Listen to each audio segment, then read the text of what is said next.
శ్రీనివాసరెడ్డి వ్యవహారం ఇప్పుడు జనసేన తెలుగుదేశం పార్టీల మధ్య చిచ్చు రేపుతుందంటే రాష్ట్ర స్థాయిలో ఏ ప్రాబ్లం లేదు, నియోజకవర్గ స్థాయిలో మాత్రం ప్రాబ్లం ఉంది. నియోజకవర్గ స్థాయిలో ఇప్పుడు ఆల్రెడీ తెలుగుదేశం పార్టీ వాళ్ళు నిన్న కొంతమంది ఆందోళన కూడా చేశారు, కొంతమంది వ్యాఖ్యలు కూడా చేశారు.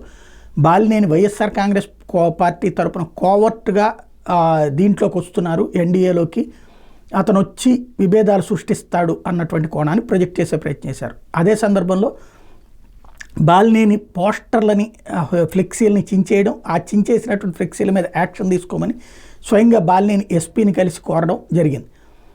అది ఎవరు చించారు అన్నటువంటిది ఇంకా తేలలేదు. అది ఒక ఎత్తు. బాలినేనిని ఇవాళ భారీ ర్యాలీగా బాలినేని రావడానికి సిద్ధపడితే వద్దని ఇండివిజువల్గా వచ్చి కలవమన్నారు అన్నటువంటిది, ఇండివిజువల్గా రమ్మన్నారు పార్టీలో చేరడానికి అన్నటువంటిది తాజా వార్త.